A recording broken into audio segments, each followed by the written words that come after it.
여러모로 세계 경제가 지금 상당히 어려운 국면을 지나고 있는데 세계 경제 지도자들의 지도력 또한 시험대에 올랐습니다. 네. 예. 경제가 안 좋으면 당연히 국민들, 여러 여론들은 정부, 정치로 향할 수밖에 없는데 네. 그 정치로 향했을 때 이제 약간의 어떤 극단적인 상황에 좀 열을 올리는 그런 게 여러 번 반복이 됐죠. 2011년에는 사실 아시겠지만 아랍의 봄이라는 부분도 있었지 않습니까? 예. 곡물 가격이 상승하면서 이런 부분들이 나타나는데 이게 사실 전체적으로 이 경기가 회복되고 긴축 사이클에서 나오는 전형적인 패턴이긴 합니다. 그래서 이번 주도 앵커 포인트를 먼저 잡아드리면 FOMC 후유증이라는 얘기를 좀 할 수밖에 없을 것 같아요. 네. 지난주에 5% 이상의 급락을 보였지만 이번 주에도 월말인데다가 무려 10명이나 되는 연준 의원들의 발언이 대기하고 있기 때문에 특히나 27일에는 이제 파리에서의 회담을 월 연준 의장이 원격으로 대담하는 형식, 그리고 28일 29일에는 아시겠지만 이제 블라드 연준 총재가 연설을 앞두고 있습니다. 다분히 FOMC 이후에 조금 긴축적인 스탠스를 다시 되돌리는, 그러니까 되풀이하는 연설일 가능성이 높기 때문에 현재 미국의 2년물이 한 4.2%에 거래되고 있거든요. 근데 연말의 점도표가 4.4, 4.5%를 전망하고 있기 때문에 금리 상승이 조금 더 나타날 가능성이 있고, 이 후유증이라는 게 뭐냐면 안 그래도 조금 힘든 상태에서 동일하게 같은 충격이 오다 보면 이제 좀 그러기 상태에 들어갈 수 있는 상황이지 않겠냐. 그러면 조금은 금리 상승에 대해서 이번 주가 또 알러지적인 반응이 나올 수밖에 없을 그런 주간이라고 보고 있습니다. 예, 미국 국채도 거의 15년 만에 가장 높은 수준, 네. 10년물은 10년 만에 가장 높은 수준까지 올라서 특히 기술주 중심으로 시장이 부담을 받다 보니까 계속해서 연중 저점을 갈아치우고 있는 것 같은데 네. 혹시 이번 주 연준 위원들의 스피치 가운데에서 주목해야 할 날짜 혹은 예상되는 멘트들이 있습니까?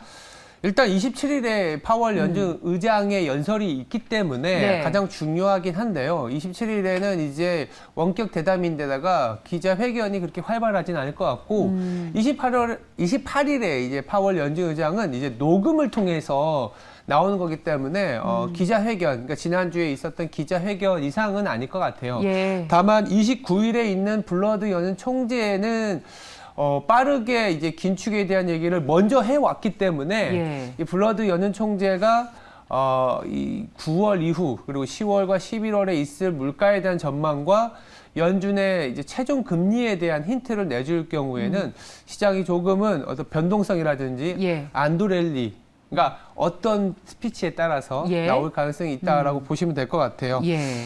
근데 문제는 이제 두 번째 포인트에서도 짚어드리겠지만 연준 이슈가 끝나니까 바로 이제 정치라는 부분들이 나오고 있습니다. 아까 여러 차례 말씀드렸던 이탈리아 총리 관련된 선거는 지금 막 11시, 그 현지 시각으로 11시이기 때문에 우리나라 시각으로 6시인데요. 진행이 6시. 되고 있죠, 지금. 네, 뭐 막 예. 끝났을 겁니다. 예. 끝났는데 이제 집계를 하고 정부를 구성하는 데까지는 시간이 상당히 걸릴 수밖에 없고, 아시는 것처럼 우파 정당 연합이 집권을 예상하고 있기 때문에 극우 성향의 조르자 멜로니 총리가 될 가능성이 높은데 이게 이제 반 EU, 친러 예상이 되고 있다 보니까 안 그래도 이제 정치적인 분열이 나타나는 상황에서 유로존에 속한 이탈리아가 EU를 공격한다? 약간은 유로화에 대한 불안감을 더 자극할 수밖에 없고, 아시는 것처럼 지난주에 23일부터 지금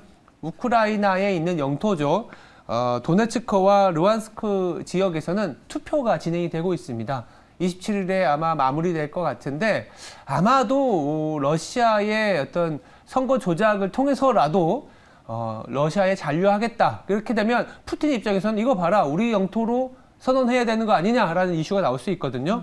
그러면 우크라이나의 반발이 예상되기 때문에 정치적인 불안감이 이번 주 중반에 또 가장 깊어지지 않겠냐. 그렇게 되면 유로화에 대한 붕괴 얘기들이 슬슬 나오면서 안 그래도 강한 킹달러가 또 그렇죠. 울트라 달러로 가는 거 아닌가라는 그러게요. 불안감이 자극될 수 있습니다. 예.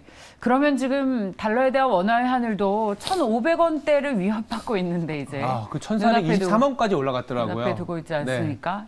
이런 걱정들이 더 커지고 있습니다. 정말 엎친 데 덮친 격으로 이번 주에는 또 정치 리스크, 이탈리아의 총선 결과에 따라서 이미 뭐 기정사실화하고 있지만 극우 정당이 집권하는 것, 이후에 우리 주식시장의 반응, 그리고 이번 주 후반에 집중돼 있는 연준 의원들의 연설, 이것이 또 앞으로 올 한 해를 마감할 수 있는 주요 변수가 될 것 같습니다. 달러화를 얘기해 주셨잖아요. 예. 원달러 환율이 지금 1,423원인데 세 번째 포인트는 달러 환상 코스피에 대한 얘기를 드릴 수밖에 없을 것 같아요. 그러니까 외국인 입장에서 한국의 주식을 샀을 때 고점에서 얼마나 하락했냐. 네. 무려 마이너스 45%나 하락했습니다. 그러니까 명목적으로는 코스피 지수는 원화의 기준이기 때문에 3,300포인트에서 2,300포인트가 깨진 이 순간에 지수는 한 30% 정도 하락을 한 거지만 그동안의 원달러 환율이 가파르게 상승하다 보니까 달러로 환산한 코스피는 고점에서 45%나 하락한 것인데요. 코로나 때가 46%였습니다.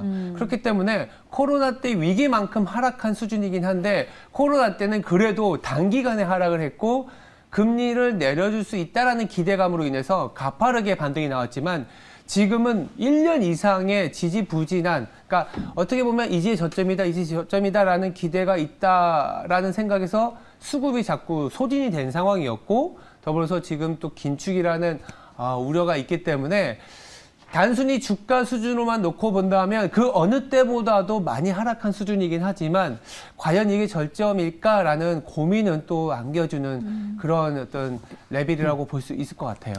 어려움은 언제나 늘 있지만 이것을 얼마나 빨리 회복할 것이냐, 그 회복 탄력성에 대한 기대감으로 또 반등 여부가 결정될 것 같은데 그렇죠. 코로나는 언젠간 종실될 것이다라는 게 있었고 근데 지금은 코로나도 이제 거의 끝나가고 있고 정말 예측하기 더욱 어려운 정치적인 이벤트까지 더해져서 말씀하신 것처럼 저점이 언제이냐에 대한 그 난이도가 더 높아진 것 같습니다. 네. 자, 저희는 계속해서 이제 저점이 언제인가, 매수 타이밍이 언제인가에 대한 고민을 가지고 진행을 하고 있는데요. 이번 주 한 주도 이런 변수를 가지고 해답을 찾기 위해서 노력해 보겠습니다. 네. 앵커 브리핑이었습니다.